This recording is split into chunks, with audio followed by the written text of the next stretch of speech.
ನಮಸ್ತೆ ಸ್ನೇಹಿತರೆ, ನೀವೇನಾದರೂ ಸಾಲ ಮಾಡಿದ್ದೀರಾ ಅಥವಾ ಮಾಡಬೇಕು ಅಂದ್ಕೊಂಡಿದ್ದೀರ, ಇಲ್ಲ ಯಾರಿಗಾದ್ರು ಸಾಲ ಕೊಟ್ಟಿದ್ದೀರಾ? ಹಾಗಿದ್ದರೆ ಈ ವಿಡಿಯೋ ನೀವು ನೋಡಲೇಬೇಕು. ಮನೆ ಕಟ್ಟೋಕ್ಕೆ, ಮಕ್ಕಳನ್ನ ಓದಿಸೋಕ್ಕೆ, ಗಾಡಿ ಪರ್ಚೇಸ್ ಮಾಡೋಕ್ಕೆ ತುಂಬ ಜನ ಸಾಲ ಮಾಡೇ ಮಾಡ್ತಾರೆ. ಆ ಸಾಲ ಕೆಲವರು ಬ್ಯಾಂಕಲ್ಲಿ ಮಾಡ್ತಾರೆ, ಇನ್ನು ಸ್ವಲ್ಪ ಜನ ಸ್ನೇಹಿತರ ಹತ್ರ, ಸಂಬಂಧಿಕರ ಹತ್ರ ಅಥವಾ ಪರಿಚಯಸ್ಥರ ಹತ್ರ ಸಾಲನ ಇಸ್ಕೊತಾರೆ. ಸಾಲ ಇಸ್ಕೊಂಡ್ಮೇಲೆ ಒಂದು ನಿರ್ದಿಷ್ಟವಾದ ಬಡ್ಡಿಯನ್ನು ನಾವು ಕಟ್ಟಲೇಬೇಕಾಗುತ್ತೆ. ಇಲ್ಲಿ ಸಾಲ ತಗೊಬೇಕಾದ್ರೆ ಅಥವಾ ಸಾಲ ಕೊಡಬೇಕಾದ್ರೆ ಒಂದು ಸಾಮಾನ್ಯವಾದ ತಪ್ಪನ್ನು ನಾವು ಮಾಡೇ ಮಾಡ್ತೀವಿ. ಇವಾಗ ಬ್ಯಾಂಕಲ್ಲಂತೂ ಡಾಕ್ಯುಮೆಂಟ್ಸ್ ನಾವು ಕೊಟ್ಟು ನಾವು ದುಡ್ಡು ಇಸ್ಕೊತೀವಿ.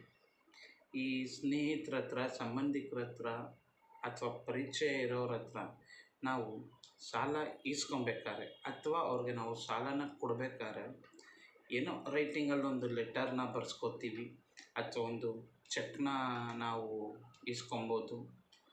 ಇಲ್ಲ ಅಂದರೆ ಅತಿಯಾಗಿ ನಂಬಿಕೆ ಇತ್ತು ಅಂದರೆ ಏನು ದಾಖಲೆಗಳೇ ಇಲ್ಲದೆ ಸಾಲನ ಕೊಟ್ಬಿಡೋದು ಅಥವಾ ಸಾಲನ ಈಸ್ಕೊಂಬಿಡೋದು.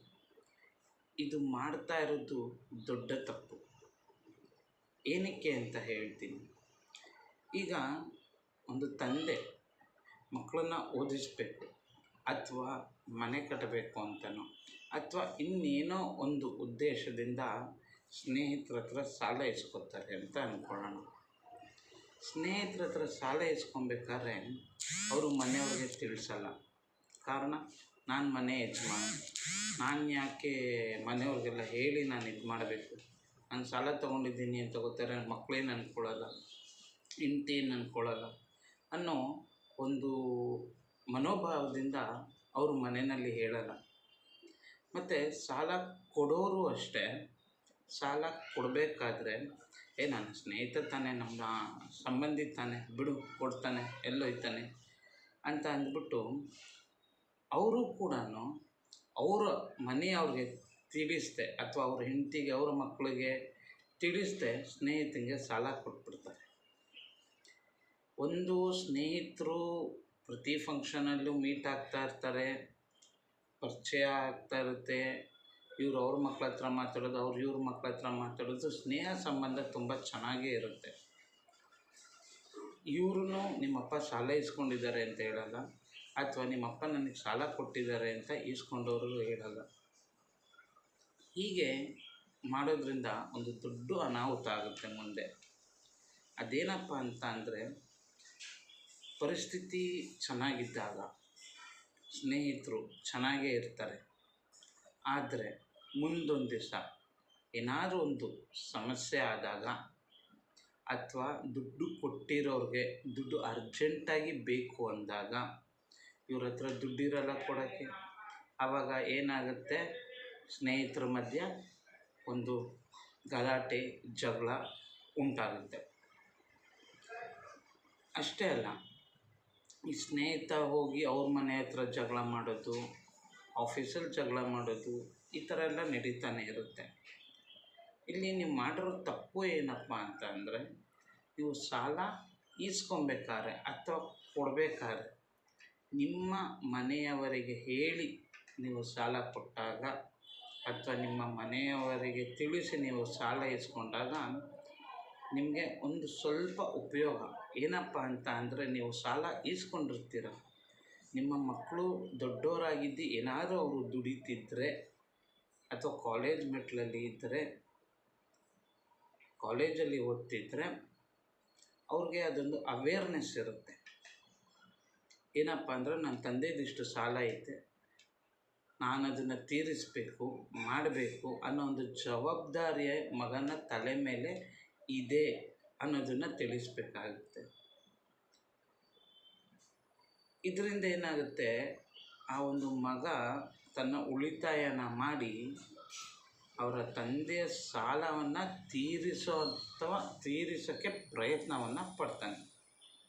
ಈಗ ನೀವು ನಿಮ್ಮ ಮಕ್ಕಳಿಗೆ ಗೊತ್ತಿಲ್ಲದೆ ವ್ಯವಹಾರ ಮಾಡಿದಾಗ, ಈಗ ಏನೋ ಕೆಟ್ಟಗಳಿಗೆ ಸಾಲ ಈಸ್ಕೊಂಡಿರ್ತೀರ, ಏನೋ ಆಗೋಯ್ತು, ಹಾಸ್ಪಿಟಲೈಸ್ ಆದ್ರಿ, ಬೆಡ್ ರಿಡನ್ ಆದ್ರಿ, ಅಥವಾ ಇನ್ನೊಂದೇನೋ ಆಯಿತು, ಆ ಸಮಯದಲ್ಲಿ ಆಲ್ರೆಡಿ ನಿಮ್ಮ ಮನೆಯವರು ತಲೆ ಮೇಲೆ ಆಕಾಶ ಬಿದ್ದಂಗೆ ಕೂತಿರ್ತಾರೆ. ಅದರ ಜೊತೆಗೆ ಸಡನ್ನಾಗಿ ಈ ಸಾಲ ಕೊಟ್ಟೋರು ಮನೆ ಬಾಗಿಲಿಗೆ ಬಂದಾಗ ಅವ್ರಿಗೆ ಏನಾಗಲ್ಲ, ಬ್ರಹ್ಮಾಂಡನೇ ತಲೆ ಮೇಲೆ ಬಿದ್ದಂಗೆ ಆಗುತ್ತೆ. ನಮ್ಮ ತಂದೆ ಸಾಲ ಮಾಡಿಲ್ಲ ಅಂತ ಆರಾಮಾಗಿದ್ದ ಮಗನ ತಲೆ ಮೇಲೆ ಒಂದೇ ಸಲ ಚಪ್ಪಡಿ ಕಲ್ಲು ಬಿದ್ದಂಗೆ ಆಗುತ್ತೆ. ಆ ಪರಿಸ್ಥಿತಿ ಹೇಗೆ ನಿಭಾಯಿಸಬೇಕು? ತುಂಬ ಕಷ್ಟ ಆಗುತ್ತೆ. ನೀವು ಸಾಲ ಕೊಟ್ಟಿರೋರಾಗಿದ್ದರೆ ಒಂದೇ ಸಲ ಅವರ ಮನೆ ಬಾಗಿಲು ಹೋಗಿ ನಿಮ್ಮ ಅಪ್ಪ ನನ್ನ ಹತ್ರ ಸಾಲ ಇಸ್ಕೊಂಡಿದ್ರು ಅಂತ ಅಂದರೆ, ಆ ಮಗ ದಾಖಲೆ ಏನು ಅಂತ ಕೇಳಿದಾಗ ಏನು ಮಾಡ್ತೀರ? ನಂಬಿಕೆನೇ ದಾಖಲೆ ಅಂತ ಹೇಳೋಕ್ಕಾಗುತ್ತಾ? ನಿಮ್ಮ ಅಪ್ಪನ ಮೇಲೆ ನಂಬಿಕೆ ಇಟ್ಟಿದ್ದೆ ನಾನು ಕೊಟ್ಟೆ ಸಾಲನ ಅಂತ ನೀವು ಹೇಳೋಕ್ಕಾಗುತ್ತಾ? ಅಥವಾ ಇಲ್ಲ ನಿಮ್ಮಪ್ಪ ಲೆಟ್ರು ಬರ್ಕೊಟ್ಟಿದ್ದಾನೆ, ಚೆಕ್ಕು ಕೊಟ್ಟಿದ್ದಾನೆ, ಸಾಲ ಕೊಟ್ಟಿಲ್ಲ, ರಿಟರ್ನ್ ಮಾಡಿಲ್ಲ ಅಂದರೆ ನಾನು ಚೆಕ್ ಹಾಕ್ಬಿಡ್ತೀನಿ ಬ್ಯಾಂಕಿಗೆ, ಕೇಸ್ ಹಾಕ್ಬಿಡ್ತೀನಿ ಅಂತ ಅಂತೀರಲ್ಲ. ಆ ವ್ಯಕ್ತಿ ಚೆನ್ನಾಗಿದ್ದಾಗ, ಬಡ್ಡಿ ತಿಂಗಳ ಕೊಡ್ತಿದ್ದಾಗ ಆರಾಮಾಗಿ ಬಡ್ಡಿ ಇಸ್ಕೊಂಡು ಆ ಒಂದು ಕೆಟ್ಟಗಳಿಗೆ ಏನೋ ಆಯಿತು ಅಂತ ಅಂದಿದ್ದ ತಕ್ಷಣ ಮನೆ ಬಾಗಿಲಿಗೆ ಹೋಗಿ ನನ್ನ ದುಡ್ಡು ಕೊಡು ಅಂತೀರಲ್ಲ. ಅಷ್ಟೇ ನಮ್ಮ ಮಾನವೀಯತೆ. ನೀವು ಸಾಲ ಕೊಡಬೇಕಾದ್ರೆ ಅವರ ಹೆಂಡತಿ ಮಕ್ಕಳಿಗೆ ಮುಂಚೆನೇ ತಿಳಿಸಿದರೆ ಆ ಮಕ್ಕಳು ಹೇಗೋ ಒಂದು ದುಡ್ಡನ್ನು ಹೊಂದಿಸಿ ಚೂರು ಕಟ್ಕೊಂಬರ್ತಿದ್ರು. ತಂದೆ ತಿಂಗಳ ಬಡ್ಡಿ ಕೊಡ್ತಿದ್ರೆ ಮಗ ಅದಕ್ಕೆ ಒಂದು ಚೂರೇ ಅಮೌಂಟು ಸೇರಿಸಿ ಅಸಲು ತೀರಿಸ್ತಿದ್ರು. ನಿಮ್ಮ ದುಡ್ಡು ಬೇಗ ಸಿಗ್ತಿತ್ತು. ನೀವು ಅಸಲು ಬಿಟ್ಟು ಬಡ್ಡಿ ಆಸೆಗೋಸ್ಕರ ನೀವು ದುಡ್ಡು ಕೊಟ್ಬಿಟ್ಟು ಮನೆಯವ್ರಿಗೆ ಗೊತ್ತಿಲ್ಲದೆ ವ್ಯವಹಾರನ ಮಾಡಿ ಒಂದು ಕುಟುಂಬ ಸಂಕಷ್ಟದಲ್ಲಿ ಇದ್ದಾಗ ನೀವು ಒಂದೇ ಸಲ ಬಂದುಬಿಟ್ಟು ನನ್ನ ದುಡ್ಡು ಕೊಡು ಅಂತ ಅಂದಾಗ ಆ ಒಂದು ಸಂಸಾರಕ್ಕೆ ಏನಾಗಬೇಕು ಅದನ್ನು ನೀವು ಯೋಚನೆ ಮಾಡಿ. ಈ ಒಂದು ಸಮಸ್ಯೆ ಬ್ಯಾಂಕಲ್ಲಿ ನೀವು ಸಾಲ ತೊಗೊಂಡಾಗ ಬರೋಲ್ಲ. ಏನಕ್ಕೆ ಅಲ್ಲಿ ಡಾಕ್ಯುಮೆಂಟ್ಸ್ ಕರೆಕ್ಟಾಗಿರುತ್ತೆ, ಮತ್ತು ಬ್ಯಾಂಕ್ನವರು ನಿಮಗೆ ಶ್ಯೂರಿಟಿ ಹಾಕಿಸ್ಕೋತಾರೆ, ಇಲ್ಲ ಬ್ಯಾಂಕವರು ನಿಮ್ಮ ಮಕ್ಕಳ ಸಹಿಯನ್ನು ತಗೋತಾರೆ. ಸೊ ಹಾಗಾಗಿ ಮಕ್ಕಳಿಗೆ ಬ್ಯಾಂಕಲ್ಲಿ ಲೋನ್ ತೊಗೊಂಡಾಗ ಕ್ಲಿಯರಾಗಿ ಗೊತ್ತಿರುತ್ತೆ. ಆದರೆ ಸ್ನೇಹಿತರ ಹತ್ರ, ಸಂಬಂಧಿಕರ ಹತ್ರ, ಪರಿಚಯ ಇರೋರ ಹತ್ರ ನೀವು ಸಾಲ ಮಾಡಬೇಕಾದ್ರೆ ತುಂಬ ಹುಷಾರಾಗಿ ಮಾಡಿ. ನಿಮಗೆ ಕೊಟ್ಟಿರೋ ದುಡ್ಡು ನಿಮಗೆ ವಾಪಸ್ ಬರಬೇಕಂದ್ರೆ ಸಾಲ ಕೊಡೋ ದಿನವೇ ಅವರ ಮನೆಯವ್ರಿಗೆ ಹೇಳಿ ಅವರ ಮನೆಯವರ ಮುಂದೆನೇ ಸಾಲನ ಕೊಡಿ. ಇಲ್ಲ ನೀವು ಸಾಲ ಈಸ್ಕೊಳ್ಳೋರಾಗಿದ್ದರೆ ನಿಮ್ಮ ಮನೆಯಲ್ಲಿ ಹೇಳಿ ನಿಮ್ಮ ಮನೆಯವರ ಮುಂದೆನೇ ನೀವು ಸಾಲವನ್ನು ಈಸ್ಕೊಳ್ಳಿ. ಎಷ್ಟೊಂದು ನಾವು ಕೆಲವೊಂದು ಇನ್ಸಿಡೆಂಟ್ಗಳಲ್ಲಿ ನಾವು ನೋಡಿರ್ತೀವಿ, ತಂದೆ ಮಗಳು ಮದುವೆಗೆ ಸಾಲ ಮಾಡೋದು ಅಥವಾ ಮಗನ ಮದುವೆಗೆ ಸಾಲ ಮಾಡೋದು. ಸಂಬಂಧಿಕರ ಮುಂದೆ ನಾವು ಗ್ರ್ಯಾಂಡಾಗಿ ಮದುವೆ ಮಾಡಬೇಕು ಅಂತ ಅಂದ್ಬಿಟ್ಟು ಸಾಲ ಮಾಡಿರ್ತಾರೆ, ಹೇಳಿರೋದಿಲ್ಲ. ಆದರೆ ಅಕಸ್ಮಾತ್ ಏನೋ ಆಯಿತು ಕೆಟ್ಟಗಳಿಗೆ, ಆವಾಗ ನಿಮ್ಮ ತಂದೆ ನನ್ನ ಹತ್ರ ಸಾಲ ಇಸ್ಕೊಂಡಿದ್ರು ಅಂದಾಗ ತಂದೆಯ ಸ್ನೇಹಿತರ ಹತ್ರ ನಾವು ನಂಬಿಕೆ ಉಳಿಸ್ಕೊಬೇಕಾ ಅಥವಾ ಜಗಳ ಆಡಬೇಕಾ?